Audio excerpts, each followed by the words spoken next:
नमस्कार. अक्षर मानव कुटुंबामध्ये आपलं सर्वांचं स्वागत आहे. आज आपण लक या विषयावर बोलणार आहोत. बऱ्याच वेळेला आपण हा शब्द ऐकतो, की ही खूप लकी आहे किंवा ही खूप अनलकी आहे आणि ही लकी असल्यामुळे ह्या गोष्टी घडतायत, ही अनलकी असल्यामुळे अशा गोष्टी घडतायत. तर लक हे अस्तित्वात आहे का, की आपण तयार केलेलं आहे? त्याच्याबद्दल आपण आज बोलणार आहोत. तर लक आणि अनलक असं काही नसतं किंवा बॅड लक असं काही नसतं. आपण ते तयार केलेलं आहे. पण ते आपण मान्य करायला तयार होत नाही किंवा समाजामध्ये असं आपल्याला दिसेल, की खूप कष्ट केलेली व्यक्ती असते. खूप कष्टाने ती पुढे येत असते आणि काही वर्षांनी ती जेव्हा सक्सेसफुल होते, तेव्हा काही लोकं म्हणतात, की ती लकी होती म्हणून ती सक्सेसफुल झाली किंवा लकी असल्यामुळे ती काय ती लकीच होती. त्याच्यामुळे तिचं होणारच होतं. म्हणजे तिच्या कष्टांना आपण सगळं झिरो करून टाकतो. त्या व्यक्तीच्या कष्टांना झिरो करतो आणि त्याला लक नावाचं लेबल लावून देतो. म्हणजे तिचं कष्ट झिरो झाले, तिचा कर्तबगारी झिरो झाली, तिचं काही अ, जे तिने स्ट्रगल केलेलं आहे, ते समजून न घेता आपण असे लेबल लावत असतो आणि त्याला लक म्हणतो आपण. पण ते जे लक आहे ते आपण क्रिएट केलेलं आहे. तर ते कसं बघूया आपण, की लकी आणि अनलकी असे जे व्यक्ती आहेत, त्यांच्यामध्ये आपल्याला काय-काय अशा प्रॉपर्टीज सापडतात? काय-काय आपल्याला असे गुण मिळतात दिसतात. तर ते ढोबळमानाने जर आपण पाहिलं, तर लकी ज्यांना आपण म्हणतो, ते पॉझिटिव्ह विचार करणारे लोकं असतात. पॉझिटिव्ह विचार करणारे लोकं लकी म्हटले जातात आणि निगेटिव्ह विचार करणारे, नकारात्मक विचार करणारे लोकं आहे, त्यांना बॅड लक म्हटलं जातं किंवा अनलकी म्हटलं जातं. म्हणजे हे लक आणि अनलक काही नसून हे पॉझिटिव्ह ॲटिट्यूड आणि निगेटिव्ह ॲटिट्यूड अशा प्रकारचं साधारणतः ही संकल्पना आहे.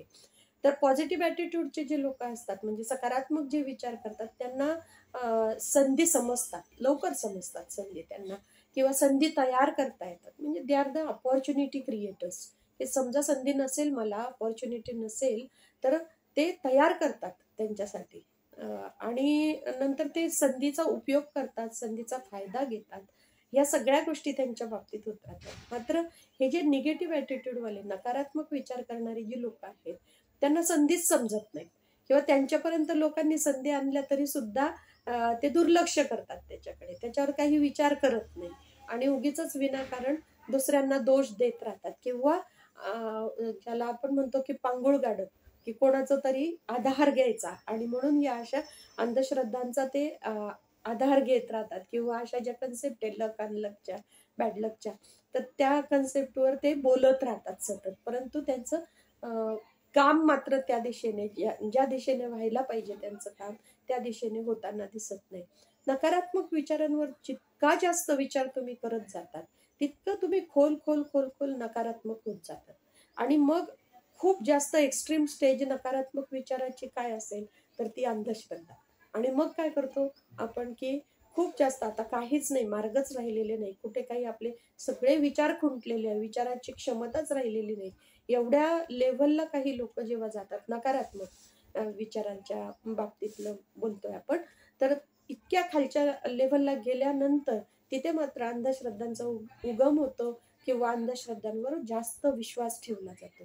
आता तर त्याचं जर एक्झाम्पल आपण बघितलं, तर समजा एखादी व्यक्ती आहे, ती 4-5 बिझनेस तिचे करून झालेले आहेत आणि प्रत्येक बिझनेसमध्ये फेल्युअर आले. याच्यात फेल्युअर, त्याच्यात फेल्युअर. पण तो जर त्याच्यात त्याचा आधीच डिप्रेस झालेला असतो तो. त्याचा आधीच नकारात्मक विचार चालू असतात आणि त्याच्यामुळे त्याचे पुढचे बिझनेस जे आहेत ते फेल होत असतात. पण त्याचा जर विचार त्याने जर केला नाही, की कशामुळे हे बिझनेस फेल होत आहेत आपले? त्याची काय कारणं असू शकतील? कुठली कारणं आपल्याला आता जर पुढे जायचं असेल किंवा बिझनेस आपल्याला चांगल्या लेव्हलला न्यायचं असेल, तर काय-काय करावं लागणार? ह्याचा जर त्याने पॉझिटिव्हली विचार नाही केला किंवा कुठला ट्रेनिंग घेण्याची गरज आहे का? किंवा कोणाचं मार्गदर्शन घेण्याची गरज आहे का? याचा काही विचार जर त्याने नाही केला किंवा मी कुठे चुकतो आहे, याचा विचार जर नाही केला, तर तो निगेटिव्हिटीमध्ये जातो आणि मग नंतर लोकं म्हणायला लागतात, "अरे, ह्याने खूप बिझनेस केलेले आहेत, पण याला यश येत नाहीये." म्हणजेच बॅड लक आहे याचं, याला बिझनेसमध्ये गती नाहीये किंवा बिझनेसमध्ये याचं लकच नाहीये. अशा प्रकारे लोकं बोलायला लागतात आणि ही जी व्यक्ती आहे, त्या व्यक्तीने जर त्यांचं ऐकायला सुरुवात केली, तर आधीच ती डिप्रेशनमध्ये असते, आधीच ती नाराज असते, स्ट्रेस असतो आणि त्याच्यात असे जर वाक्य त्याच्याकडे आले, तर त्याचं मनोबल अजून खच्चीकरण होतं त्याचं आणि अजून खालच्या खालच्या लेवलला तो निगेटिव्हिटीकडे वळायला लागतो आणि निगेटिव्ह विचार करायला लागतो. मग अशा वेळेला मात्र त्याला कोणीतरी धीर देणारा पाहिजे असतो आणि धीर देणारे नेमके हे अंधश्रद्धा तयार करणारेच लोक असतात आणि तेच त्याला नेमके भेटतात.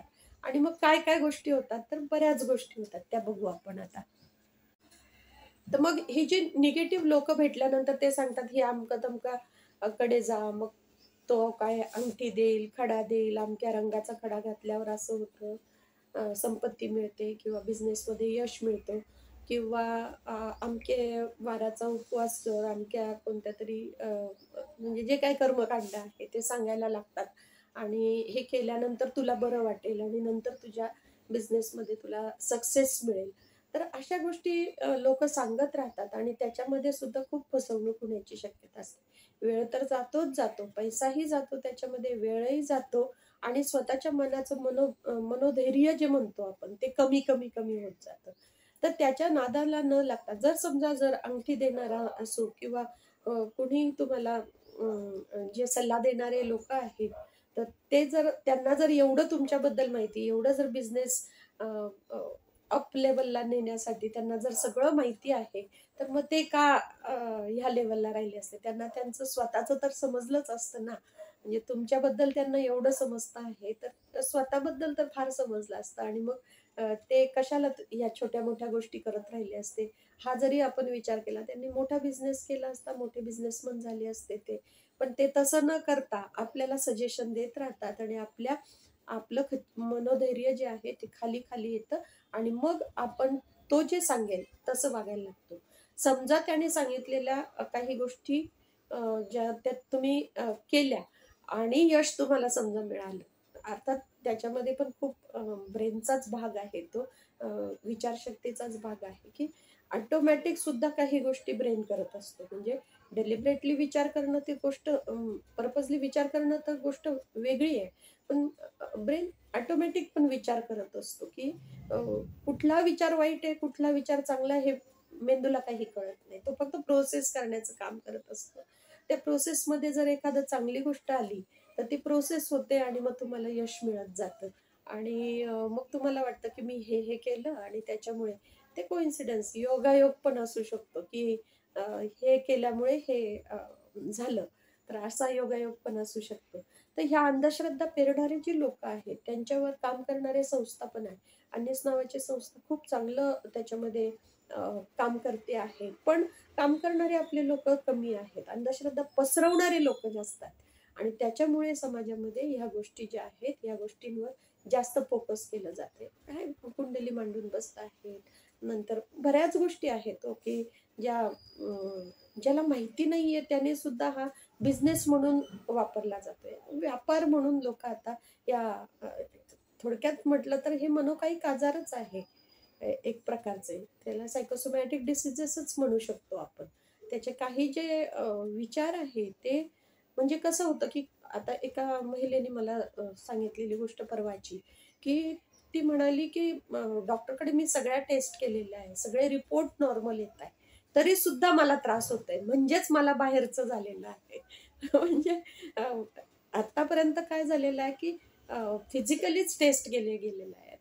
तिच्या मनावर काम झालेलं नाहीये. मनोकायिक आजार जे आहेत, तर त्याच्यावर फारसं काम होताना दिसत नाही. त्याच्यामुळे काय होतं, की जर असे मनोकायिक आजार जर असतील, तर त्याला मात्र काहीतरी बाहेरचं झालंय वगैरे अशा टाईपचं मग नंतर त्यांचे ते सगळे जादूटोणा काय जे आहे ते सुरू होतं, की बाबा इकडे तर रिपोर्ट नॉर्मल असताना हिला त्रास होतो आहे आणि नंतर असं करता-करता त्या गर्तेत ती जाते आणि कधी-कधी ऑटोमॅटिक आपल्या बॉडीची एक रचना सुद्धा असते, की आपल्याकडे ऑटो प्रोटेक्शन नावाची गोष्ट आहे, की ते बॉडी वेगवेगळ्या प्रकारे करत असतं आपलं प्रोटेक्शन स्वतःचं आणि म्हणून त्याच्यामध्ये जर समजा असं प्रोटेक्टेड वातावरणामध्ये जर काही आपल्याला पॉझिटिव्ह इम्पॅक्ट आला, तर मात्र लोकं त्याच्यावर विश्वास ठेवायला लागतात आणि मग एकीचं दुसरीला, दुसरीचं तिसरीला महिलांमध्ये हे प्रमाण जास्त आहे, पण आता असं वाटायला लागलंय, की पुरुषांमध्येही हे प्रमाण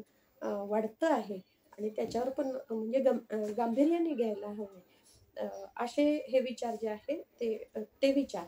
निगेटिव्ह विचार आणि पॉझिटिव्ह विचार आता निगेटिव्हिटीमध्ये जास्तीत जास्त आपण जेव्हा विचार करायला लागतो, निगेटिव्ह विचार करायला लागतो, त्यावेळेला त्याची एक साखळी तयार होते, शृंखला तयार होते. आणि पॉझिटिव्ह विचारांची तशीच शृंखला तयार होत असते. ज्यावेळेला एक पहिला विचार जेव्हा निगेटिव्ह येतो, तेव्हा ती मोठी साखळी तयार होत जाते आणि मग शेवटचं टोक जेव्हा गाठतो, त्यावेळेला आपलं मनोधैर्य कमी झालेलं असतं, विचारशक्ती संपलेली असते, निर्णय क्षमता संपलेली असते आपली. आणि त्याच वेळेला नेमके हे जे अंधश्रद्धा तयार करणारे लोक आहेत किंवा पसरवणारे लोक आहेत, ते नेमके त्या वेळेला आले, तर मात्र आपण त्या अंधश्रद्धेच्या आहारी जाऊ शकतो. म्हणजे थोडक्यात सांगायचं झालं तर लक हे काही जादू नाही आहे. It's not miracle. लक हे जादू नाही आहे किंवा लक हे फक्त माइंडसेट आहे. We can say it's a mindset. हा विचारांचा माइंडसेट आहे की आपल्याला पॉझिटिव्ह विचार आणि निगेटिव्ह विचार. पॉझिटिव्ह विचाराचे तुम्ही जर बघाल, लकी कोणाला म्हणतो आपण, की सकारात्मक विचार जे लोक करतात त्यांना आपण लकी म्हणतो. सकारात्मक विचार म्हणजे ते संधीचा फायदा घेतात, संधी शोधतात, संधी क्रिएट करतात. आपण मागे पाहिलं, आपल्या आतल्या आवाजाचं ऐकतात, म्हणजे आपलं स्वतःचं चिंतन मनन करतात त्या विषयावर. त्या आपलं आपलं एक पॉझिटिव्ह ॲटिट्यूड तयार करून आजूबाजूचा परिसर सुद्धा तो सकारात्मक दृष्टीने कसा राहील याचा प्रयत्न आपण करत असतो. आणि वाईट परिस्थितीतही आपण चांगला विचार शोधण्याचा प्रयत्न करत असतो. त्या व्यक्तींना लकी म्हटलं जातं, म्हणजेच तो सकारात्मक व्यक्ती आहे. आणि जे व्यक्ती आहे की निगेटिव्ह विचार करत राहतात, सतत सतत वेगवेगळ्या गोष्टी बोलत राहतात, सतत सतत होणार नाही ह्याबद्दल जास्त बोलत राहतात, काय केलं पाहिजे त्याच्याबद्दल बोलत नाहीत, संधी घेत नाहीत, संधी आल्यानंतर सुद्धा त्यांना भीती वाटते संधी घ्यावी की नाही. So they are not grabbing an opportunity असं म्हणू शकतो आपण. आणि मग दुसरे जर संधी घेत असतील तरी त्याला सुद्धा आपल्या भयाचे साथीदार करतात. ते भीती घालतात की तू असं केल्यावर असं होऊ शकेल, त्या अमक्या तमक्याचं असं झालं होतं, तुझं सुद्धा असं होऊ शकेल. तर अशा प्रकारचं भीतीचे साक्षीदार बनवण्याचा प्रयत्न ते लोक करत असतात, नकारात्मक लोक. आणि कष्ट कमी घेतात ही लोक, नकारात्मक लोक. अर्थात यश हे स्मार्ट वर्क, हार्ड वर्क या दोन्हींवर अवलंबून असतं. दोन्ही गोष्टी त्याला लागत असतात आणि त्याचा व्यवस्थित जर अभ्यास केला, आपण टेक्निक समजून घेतलं, तर नक्की आपल्याला यश मिळू शकतं. बऱ्याच वेळेला खूप जास्त बिझनेसमध्ये फेल्युअर झाल्यानंतर आपण म्हणतो अनलकी आहे, पण त्याचा विचारच करत पहिला बिझनेस फेल झाल्यानंतर तो फेल का झाला, त्याची फेल्युअरचे रिझन्स, तो जर मला फ्लरिश करायचं पुढे न्यायचा असेल तर काय करावं लागणार आहे मला, तर ह्याचा विचार आहे. ट्रेनिंग कुठे घ्यावी लागतील का, त्याचा विचार आहे. कोणी तज्ज्ञ मंडळी त्याच्यामध्ये आहे का, ह्याच्याच सारखा बिझनेस दुसऱ्याचा चालतो आहे तर तो का चालतो आहे, हा जो अभ्यासाचा प्रकार आहे, तो अभ्यास जर आपण केला तर आपले पॉझिटिव्ह विचार जास्त वाढायला लागतात आणि मग लोक आपल्याला पण लकी म्हणायला लागतात. त्याच्यामुळे लक आणि अनलक किंवा बॅड लक हा विषय नाही आहे. आपण जर आपल्यामध्ये खूप चांगल्या प्रकारचं विचार केला, चांगल्या प्रकारच्या विचारांकडे आपण जास्त चिंतन मनन केलं, तर ते कल्टिवेट होतात, ते पेरले जातात आणि तसेच विचार पुढे येतात. आणि असे विचार करणारे लोक नेहमी सकारात्मक असतात आणि नेहमी यशस्वी होतात. आणि बऱ्याच वेळेला अयशस्वी होण्याची काही कारणं असतात, ती मात्र प्रत्येकाचा व्यक्तिसापेक्ष वेगवेगळी असतात, जी दुसऱ्याला दिसत नाही पण स्वतःला मात्र ती समजत असते. आपल्याला हा व्हिडिओ कसा वाटला ते सांगा. आणि अशाच विषयी आपल्याला जर काही माहिती आवडेल ऐकायला, तर आपण जरूर करूया आणि कॉमेंटमध्ये आम्हाला असे विषय कळवा. नमस्कार. अजून एक काय म्हणूया आपण त्याला, सामाजिक एक समस्या सध्या एक खूप जास्त प्रचलित आहे किंवा वाढते आहे. तर ती समस्या म्हणजे एक्स्ट्रा मॅरिटल अफेअर. तर महिला आम्हाला सांगतात की माझ्या नवऱ्याचं कुठेतरी बाहेर अफेअर आहे आणि ती खूप डिप्रेशनमध्ये जाते आणि खूप टेन्शन येतं, स्ट्रेस येतो आणि नंतर तिला असं वाटायला लागलं की कोणीतरी त्याला जेवणातून काहीतरी घातलेलं आहे. माझा नवरा असा नव्हताच, त्याला जेवणातून काहीतरी घातलेलं आहे आणि त्याला वशीकरण करण्याचा प्रयत्न केलेला आहे. तर मग ती महिला विचार करायला लागते, की जर समजा त्या असं वशीकरण नावाची गोष्ट जर असेल, तर ती मला सुद्धा यायला पाहिजे आणि किंवा मला त्या व्यक्तीकडे नेलं पाहिजे, जेणेकरून मी त्याला माझ्या कंट्रोलमध्ये आणू शकेल वगैरे. म्हणजे सुडाचा सूड घेण्याची ही जी वृत्ती आहे, तिच्यामध्ये बळावत जाते आणि मग ती असा शोध घ्यायला लागते. आणि मग ज्यावेळेला महिला अशा शोध घेत असतात, त्यावेळेला कोणी ना कोणी तर भेटतंच, की ज्याचं त्याच्यामध्ये काम आहे किंवा ज्याचा त्याच्यामध्ये बिझनेस आहे किंवा ज्याला त्याच्यापासून फायदा होणार आहे, अशी काही लोकं. आणि शिवाय काही लोकं अशी आहेत, की ज्यांचा फायदा पण होणार नाहीये. अशी पण काही लोकं आहेत. पण ती दे आर जस्ट स्प्रेडर, की फक्त अंधश्रद्धा पसरवणारे आहेत ते. त्याच्याशी त्यांचं काही फार घेणं-देणं नाहीये त्या व्यक्तीशी म्हणा किंवा तिच्या प्रॉब्लेमशी म्हणा. पण तरीसुद्धा ते फक्त अ, एक तिला धीर देण्याऐवजी निगेटिव्हिटी तिच्यामध्ये टाकत असतात. तर त्यावेळेला मात्र ती जी महिला आहे, बऱ्याचशा महिला आम्ही असा आता बघतो आहे, की ती अशा विचारात जाऊन मग असे वेगवेगळे उपाय करायला लागतात आणि मग उपवास करतात आणि अ, उपवास करणं चांगलं आहे, पण त्याच्यामागे ती कर्मकांड करणं आणि ह्या-ह्या गोष्टी केल्यानंतर हे होणार आहे. हे जे आहे, तर आपण मेन प्रश्न जो आहे आपला महत्त्वाचा प्रश्न जो आहे, त्याच्याकडे दुर्लक्ष करून आपण डायव्हर्जन करतोय. वेगळ्याच कोणत्यातरी जगात आपण जातो, जिथून आपली सुटका नाहीये. जिथून आपला मग त्या चक्रव्यूहामध्ये आपण सगळे अ, जातो आणि मग आपल्याला मार्ग सापडत नाही बाहेर येण्याचा. तर असं अशा प्रकारचं जे आहे, त्याला आपण लक आणि बॅड लकचं नाव देऊन ठेवलेलं आहे, की बाबा ही लकी आहे, हिचं बॅड लक असं आहे. नाहीतर तिच्याकडे सगळं आहे. पण तरीसुद्धा तिचं सक्सेस होत नाही किंवा तरी तिला अपेक्षित अशा गोष्टी मिळत नाहीयेत. त्याला आपण म्हणतो म्हणतो की बॅड लक आहे. परंतु एक तुम्हाला गोष्ट सांगते, की एक महिला होती आणि ती खूप कष्टाने पुढे गेली. जेव्हा ती खूप कष्ट करत होती, तिचे मिस्टर एक्सपायर झालेले होते. लहान मुलं होती आणि स्वतः मी पाहिलेली ही घटना आहे. छोट्याशा घरात ती राहत होती आणि त्यावेळेला लोकं मात्र म्हणत होते, की बॅड लक आहे. तिच्याच बरोबरीची मैत्रीण जी आहे, ती आता खूप चांगला संसार करते आहे. मोठं घर आहे, गाड्या आहे, बंगला आहे, सगळं आहे. तिच्या बरोबरीच्या मैत्रिणी, एकाच वर्गातल्या मैत्रिणी आहेत. आणि काही वर्षानंतर ती महिला खूप तिने कष्ट घेतले, खूप त्रास सहन केला, ट्रेनिंग घेतले वेगवेगळे आणि मुलांना मोठं करत असताना जेवढ्या काही अडचणी आल्या त्याच्यावर मात करून ती पुढे गेली. आता तिचा बिझनेस आहे आणि तिच्याकडे 3-4 महिला कामाला आहेत. आता तिचं छान घरसुद्धा झालेलं आहे. आता मात्र लोक म्हणतात फारच लकी आहे. तिने हात घातला ना, तर तिथे तिला यश मिळालेलं आहे. म्हणजे तिचे जे कष्ट आहे त्याला झिरो केलेलं आहे. तिच्या कर्तबगारीला नाकारलेलं आहे आणि डायरेक्ट तुम्ही त्याला नाव देत आहे, की लकी आहे म्हणून झालं.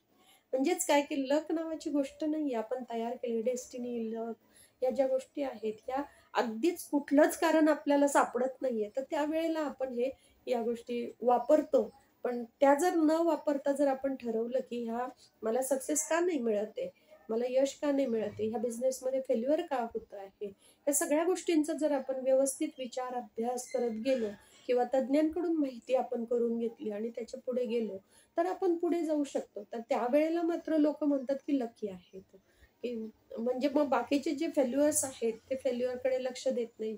जे सक्सेस आहे, त्याच्याकडे लक्ष देत नाही आणि फक्त त्याच्या अचीव्हमेंटकडे लक्ष दिलं जातं आणि त्याला म्हटलं जातं, की हे लकी आहे.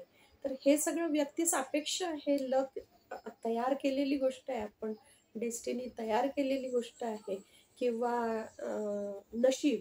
नशीब नावाची गोष्ट जी आहे ती त्याच्यावर मोठं डिबेट होऊ शकेल, की हे कसं आहे. पण त्या व्यक्तीच्या आयुष्यामध्ये काय झालेलं आहे आपल्याला माहिती नाहीये. तिने किती स्ट्रगल केलेलं आहे आपल्याला माहिती नाहीये आणि त्याच्यावर आपण बोलतो आहे आणि फक्त लकचं नाव देऊन तिला छोटं करण्याचं काम आपण करत असतो. म्हणून लक आणि बॅड लक अशी काही गोष्ट नाहीये. तो विचारांचा विषय आहे. निगेटिव्ह विचार आणि पॉझिटिव्ह विचार, सकारात्मक विचार आणि नकारात्मक विचार. ज्यावेळेला नकारात्मक विचाराची साखळी सुरू होते, त्याच वेळेला आपण थांबून पटकन सकारात्मक विचार जर सुरू केला, तर सकारात्मक विचारांची सुद्धा साखळी तयार होते आणि मग नंतर आपण यशाच्या दिशेने वाटचाल करायला लागतो.